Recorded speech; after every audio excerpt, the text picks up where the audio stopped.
Hello everyone and welcome to अजांक IAS academy. मैं हूं आशिमा शुक्ला एंड ये सेशन है एडिटोरियल एनालिसिस का, जिसमें द हिंदू की एडिटोरियल के ऊपर हम बात करेंगे और उसमें से इम्पोर्टेंट पॉइंटर्स एक्सट्रैक्ट करेंगे। साथ ही साथ इस वीडियो के अंदर हम कुछ वोकैबुलरी वर्ड्स भी देखेंगे, जिसमें हम सेंटेंस फॉर्मेशन देखेंगे एंड मीनिंग देखेंगे, how the word is used in a sentence. ठीक है। सो शुरू करते हैं इस सेशन को, बट उससे पहले I'd like to tell you all about the new course उजांक आईएएस एकेडमी पे। करंट अफेयर्स का मेरा नया कोर्स आ रहा है for all the competitive examinations, जो 25 मई से शुरू हो गया है। ये कोर्स आपको एनी टाइम लर्निंग ऐप पे अवेलेबल होगा एंड इस पे और जानकारी के लिए आप ये दिए हुए नंबर पे कांटेक्ट कर सकते हैं। तो अब शुरू करते हैं आज का सेशन, और उससे पहले आपको क्लिप दिखा देते हैं कि हम किस एडिटोरियल के ऊपर बात करने वाले हैं। So talking about the editorial that we have, हम बात करेंगे सेंटर की कश्मीर पॉलिसी के ऊपर। The centre's Kashmir policy and a heavy price to pay was the editorial of Radha Kumar. And इस एडिटोरियल के अंदर इट वाज क्लियरली डिफाइंड, जो अभी रिसेंटली जम्मू एंड कश्मीर में डोमिसाइल पॉलिसी आई है। जम्मू एंड कश्मीर के रीऑर्गेनाइजेशन एक्ट के बाद डोमिसाइल पॉलिसी लाई गई है, उसके ऊपर बात कही गई है एंड वो किस तरह से बायस्ड है and how it is creating a problem for the union government के लिए। कैसे प्रॉब्लम आ सकती है आगे, या इस डिसीजन की वजह से क्या प्रॉब्लम फेस हो सकती है, इसके ऊपर ये पूरा एडिटोरियल था। एंड इसके अंदर से हम अपनी इंपॉर्टेंट इंफॉर्मेशन एक्सट्रैक्ट कर लेंगे। ठीक है। सो शुरू करते हैं, फिर आगे बढ़ते हैं। एनालिसिस शुरू करने से पहले हम इसका एग्जाम रिलेवेंस देख लेते हैं कि हमारे लिए ये किस पॉइंट ऑफ व्यू से इम्पोर्टेंट है। प्रीलिम्स के अंदर it is important for current event section. Current event section के लिए ये इम्पोर्टेंट पॉइंटर है, इंडियन गवर्नेंस एंड पॉलिसीज के लिए और GS2 में मेन सेक्शन के लिए। बट कौन सा आइडिया है इसमें से जो इम्पोर्टेंट है, तो प्रीलिम्स के अंदर न्यू रूल्स जो आए हैं डोमिसाइल के, वो इम्पोर्टेंट है एंड इसके पुराने रूल्स से कंपैरिजन इम्पोर्टेंट है। एंड मेंस के अंदर सिग्निफिकेंस क्या है इसका, आपके व्यू पॉइंट क्या है इस डोमिसाइल पॉलिसी पे, या ये डोमिसाइल पॉलिसी क्यों जरूरी थी, इसके लिए इट इज एन। तो ये रेलेवेंस जो है प्रीलिम्स एंड मेंस दोनों के अंदर है and in the respective papers ये रेलेवेंट रहेगा। पढ़ते हैं हमारे एनालिसिस की तरफ। तो पहले शुरू करते हैं करंट न्यूज से कि ये न्यूज में क्यों रहा। तो मिनिस्ट्री ऑफ होम अफेयर्स ने 2010 लेजिस्लेशन को अमेंड किया है। और ये कौन सा लेजिस्लेशन था, Jammu and Kashmir civil services decentralisation and recruitment act. और इसको रिप्लेस किससे किया है, परमानेंट रेसिडेंट्स को डोमिसाइल ऑफ यूनियन टेरिटरी से रिप्लेस किया है। तो मिनिस्ट्री ऑफ होम अफेयर्स या MHA ने जम्मू कश्मीर के केंद्र शासित प्रदेशों के साथ स्थायी निवासियों शब्द का प्रतिस्थापन किया है। केंद्र शासित प्रदेशों यानी domiciles of union territory is the new word. नया वर्ड जो है वो है डोमिसाइल्स ऑफ यूनियन टेरिटरी, पुराना वर्ड था स्थायी निवासी। तो ओल्ड से न्यू में चेंज हुआ है। तो टर्म क्या चेंज हुई है उसके अंदर, तो टर्म चेंज हुई है, नई टर्म है डोमिसाइल्स ऑफ यूनियन टेरिटरी, पहले होता था परमानेंट रेसिडेंस। और ये कब का एक्ट है जो चेंज किया गया, 2010 का ये जम्मू कश्मीर सिविल सेवा भर्ती अधिनियम कानून था जिसमें बदलाव किया गया है। तो बदलाव 2010 के जम्मू कश्मीर सिविल सेवा कानून में संशोधन हुआ है एंड वर्ड क्या चेंज हुआ है, स्थायी निवासियों से केंद्र शासित प्रदेश इज द न्यू वर्ड। तो अब ये हमारे ऊपर या वहाँ के रेजिडेंट्स के ऊपर कैसे इफेक्ट करेगा, उससे पहले हम ये देख लेते हैं कि ये परमानेंट रेसिडेंस पॉलिसी क्या थी। परमानेंट रेसिडेंट्स वो थे, जम्मू एंड कश्मीर में उन लोगों को परमानेंट रेसिडेंट्स माना जाता था जिसने मई 1934 के अंदर वो स्टेट सब्जेक्ट रहा हो, या फिर 10 साल जम्मू एंड कश्मीर में रहा हो और साथ ही साथ प्रॉपर्टी भी हो, उसकी खुद के नाम पे प्रॉपर्टी और 10 साल का रेसिडेंस अगर वो प्रूव कर सकता है तो उसे परमानेंट रेसिडेंट माना जाता था। और सिर्फ परमानेंट रेसिडेंट्स थे जो कि civil services of Jammu and Kashmir में अप्लाई कर सकते थे, अदरवाइज कोई अप्लाई नहीं कर सकता था। एंड प्रॉपर्टी के लिए कौन सा एक्ट अप्लाई होता था, 35A। आर्टिकल 35A जो लास्ट ईयर अगस्त के अंदर रिमूव कर दिया गया, उसके अंदर आर्टिकल 35A के थ्रू प्रॉपर्टी राइट्स कंसर्न थे एंड उसके अंदर ही परमानेंट रेजिडेंस कहीं ना कहीं लिंक्ड था। अब वो परमानेंट रेजिडेंस की डेफिनेशन हमने डोमिसाइल्स ऑफ यूनियन टेरिटरी के नाम से कर दी है। तो अब देखते हैं कि इसके अंदर क्या चेंजेस लाए गए हैं या क्या चेंजेस इसके अंदर हैं। तो पहली बात हम देखते हैं 2010 एक्ट क्या था। तो only permanent residents of Jammu and Kashmir were eligible to apply for gazetted and non-gazetted posts as per the 2010 Act pertaining to employment of civil services comprising district, divisional and state cadre posts। यानी Jammu and Kashmir के केवल स्थायी निवासी यानी जो permanent residents है जिनके नाम पे प्रॉपर्टी और 10 साल का रेजिडेंस हो या 1934 से वो स्टेट के रेजिडेंट्स रहे हो, सिर्फ वो लोग जिला, मंडल और राज्य संवर्ग के पदों से युक्त सिविल सेवा में रोजगार के लिए 2010 के अधिनियम के अनुसार राजपत्रित और अराजपत्रित पदों के लिए आवेदन के पात्र थे। यानी कि सिर्फ वही सिविल सर्विसेज पे या कोई भी gazetted and non gazetted post में as a resident of Jammu and Kashmir apply कर सकते थे या जम्मू एंड कश्मीर में अप्लाई कर सकते थे अगर वो परमानेंट रेजिडेंट है तो। Otherwise Jammu and Kashmir was isolated from the rest of the people. तो इसको थोड़ा इंक्लूसिव बनाने के लिए ये किया गया। Most probably that is what the announcements go. तो डोमिसाइल क्या है? अब हमने देखा कि डोमिसाइल से इसे रिप्लेस किया गया है, तो डोमिसाइल है क्या या डोमिसाइल कैसे मिलेगा? तो पहले हम देखेंगे डेफिनेशन। और डेफिनेशन ऑफ डोमिसाइल क्या है? पहली बात, जो 15 साल के लिए जम्मू एंड कश्मीर में रहा हो या वहां पे पढ़ा है 7 साल के लिए। तो रेसिडेंस यानी रहा है, रेसिडेंट रहा है 15 साल या फिर वहां पे स्टूडेंट रहा है 7 साल के लिए और वहां पे 10th एंड 12th के एग्जामिनेशन भी दिए हैं जो जम्मू एंड कश्मीर के ही अंदर स्कूल के अंदर दिए हों, या फिर वो माइग्रेंट के फॉर्म में रजिस्टर्ड हो in the relief and rehab commissioner. Relief and rehab commissioner में माइग्रेंट के फॉर्म में रजिस्टर्ड है, 7 साल के लिए स्टूडेंट रहा है और 10th एंड 12th वहीं से पास करी है, 10th और 12th, और या फिर 15 साल से जम्मू एंड कश्मीर में रह रहा है। ये तीनों लोग डोमिसाइल की कैटेगरी के लिए अप्लाई कर सकते हैं, ये लोग डोमिसाइल के लिए अप्लाई कर सकते हैं।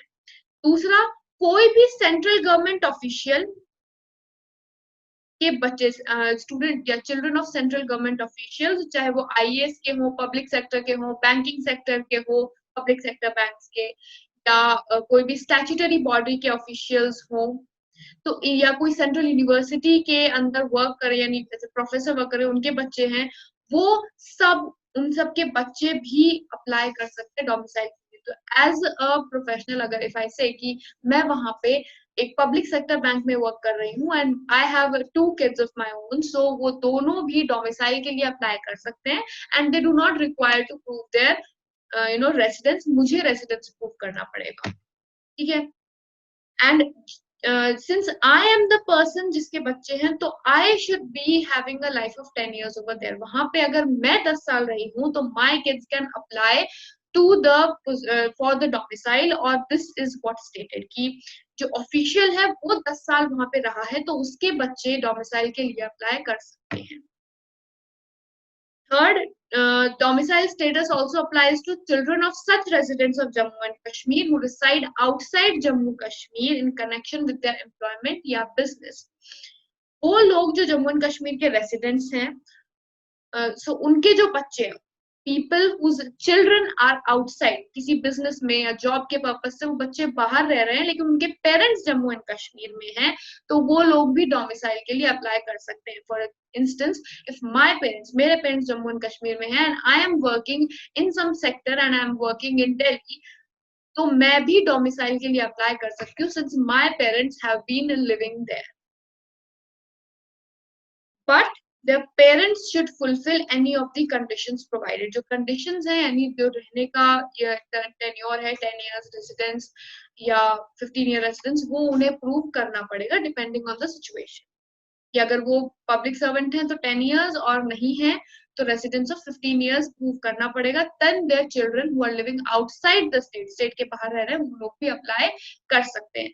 तो ये 3 वेरिएंट डेफिनेशंस हैं डोमिसाइल की, या कौन कौन अप्लाई कर सकता है डोमिसाइल के लिए। पहला 15 साल का रेसिडेंस प्रूव करा हुआ हो, या फिर 7 साल के लिए वहां पे पढ़ रहे हैं, 10th या 12th में से कोई सर्टिफिकेट वहां पे किया हुआ है, या फिर माइग्रेंट है, रिलीफ एंड रिहैब कमिश्नर के। 3 कंडीशन ये। चौथा, सेंट्रल गवर्नमेंट ऑफिशियल है तो उनके बच्चे ले सकते हैं, अगर सेंट्रल गवर्नमेंट ऑफिशियल जो है वो 10 साल रहा है तो।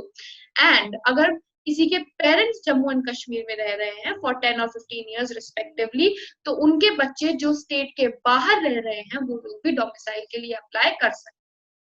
These are the few conditions for gaining the domicile। और अगर डोमिसाइल मिलता है तो वहां की जो गवर्नमेंट सर्विसेज हैं, सिविल सर्विसेज हैं, या बैंकिंग सर्विसेज हैं, उन सब सर्विसेज में डोमिसाइल की कैटेगरी के अंदर जॉब के लिए अप्लाई कर सकते हैं in the union territory of Jammu and Kashmir. Next आगे बढ़े तो आता है चेंजेस। अब हम शुरू में बताया था कि इसके अंदर चेंजेस इंपॉर्टेंट है हमारे लिए, तो क्या क्या चेंजेस है।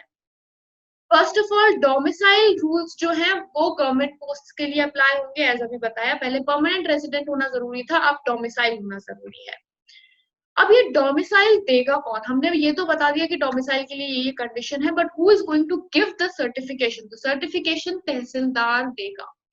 तो ये एक इम्पॉर्टेंट पॉइंटर है सबके लिए कि कौन देगा, हु इज द पर्सन और who is the official who has the right to issue the domicile certificate. Domicile certificate issue करने का अधिकार किसके पास है?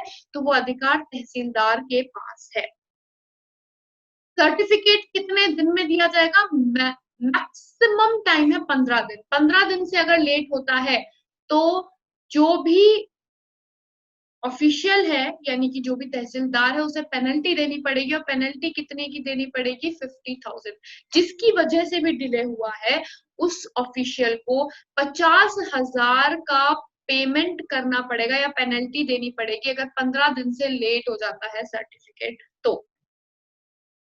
Residents of Jammu and Kashmir who live outside the state can get domicile certificate by simply producing their permanent residence certification या ration card, voter card या कोई भी valid document. कोई भी रेसिडेंट है जम्मू एंड कश्मीर का लेकिन जम्मू एंड कश्मीर में रह नहीं रहा है, तो वो पर्सन डोमिसाइल कैसे लेगा? परमानेंट रेसिडेंस तो बंद हो गया है, तो उसे अगर लेना है तो या तो वो अपना परमानेंट रेसिडेंस सर्टिफिकेट दिखाएगा, या फिर अपना राशन कार्ड दिखा सकता है, वोटर आईडी कार्ड दिखा सकता है, या जो भी अदर डॉक्यूमेंट है विच इज कंसिडर्ड वैलिड, उस डॉक्यूमेंट के बेसिस पे भी वो रेसिडेंट वहां का डोमिसाइल ले सकता है।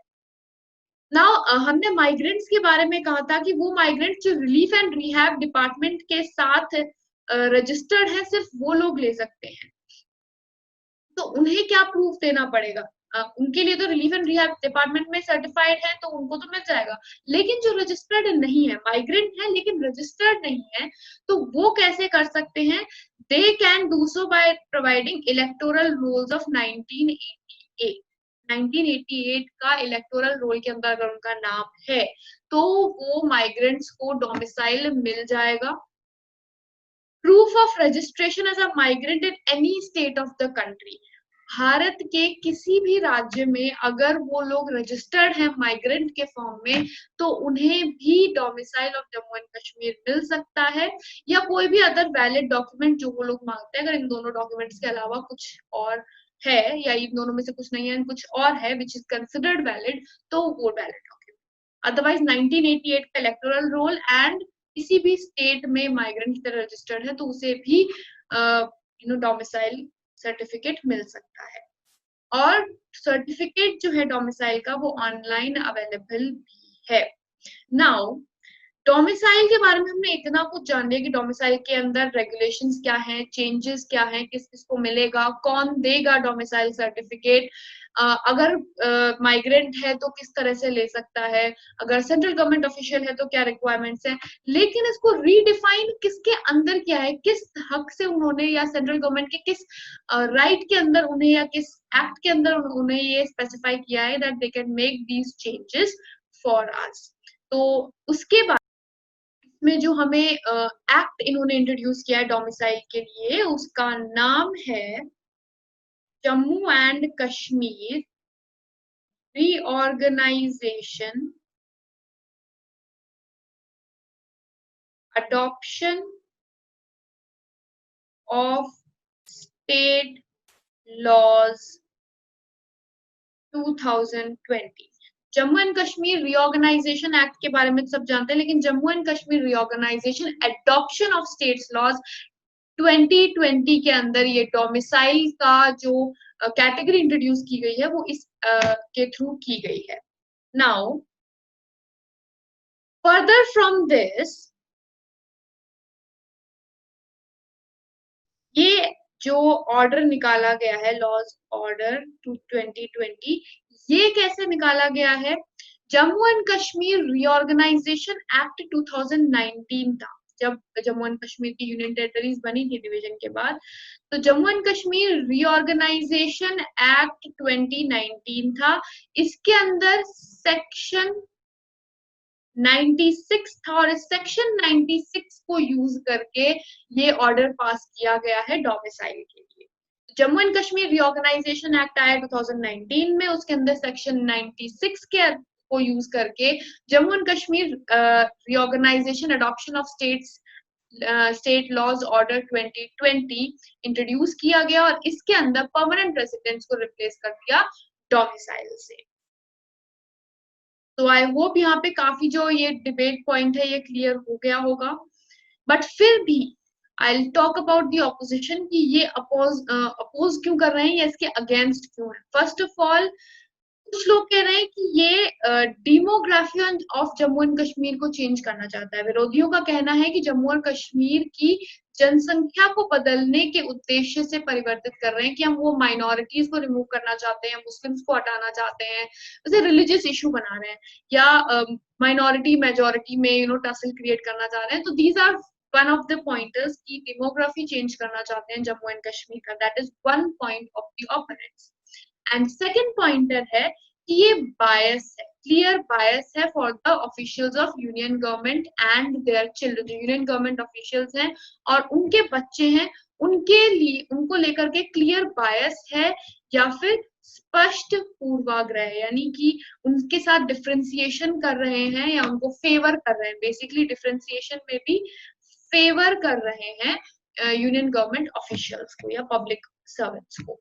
तो ये कुछ ऑपोजिशन पॉइंट्स हैं कि if a pointer comes now, mains के अंदर क्वेश्चन काफी फॉर्म्स में आ सकता है आप लोगों के पास, एंड इनमें से वन ऑफ द पॉइंटर्स आपको शुरू में ही बताया था कि इसमें सिग्निफिकेंस क्या है ये आपसे पूछ सकते हैं, कंसर्न्स क्या है ये आपसे पूछ सकते हैं। जम्मू एंड कश्मीर के रीऑर्गेनाइजेशन को लेकर के कंसर्न्स क्या है, तो कंसर्न्स में आपको ये ऑपोजिशन के जो पॉइंट्स होते हैं ये रखने पड़ते हैं, because these are the points of concern.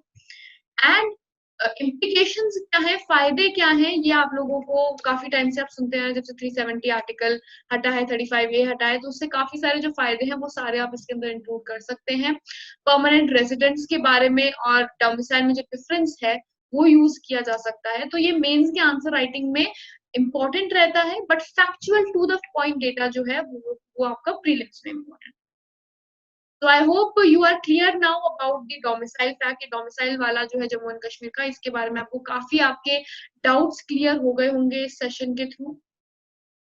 अब इसके बाद आते हैं हमारा final round of the video, और वो राउंड है वोकैबुलरी।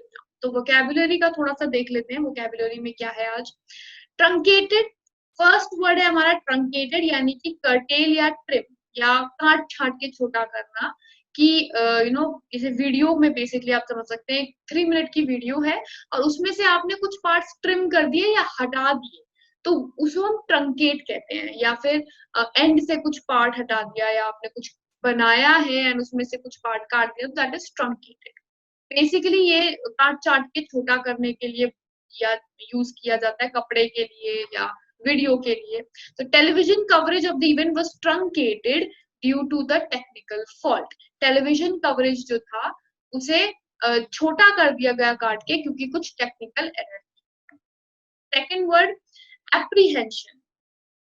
एप्रीहेंशन का मतलब है एंजाइटी होना या चिंता होना, डर होना, वरी, एंजाइटी, एंग्स्ट या शंका या डर, ये सब एप्रीहेंशन को डिफाइन करते हैं। एंड एप्रीहेंशन को यूज करते हुए सेंटेंस कैसा बन सकता है? There is some apprehension in the office about who the new director will B.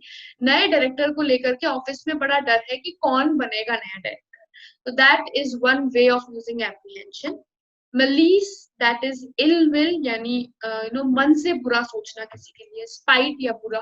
मेलियोबलेंस, that is also negative word. Animosity, negative word, ये एक नेगेटिव वर्ड है। बेसिकली मलीस भी एक नेगेटिव वर्ड है, इसमें कुछ अच्छा नहीं है।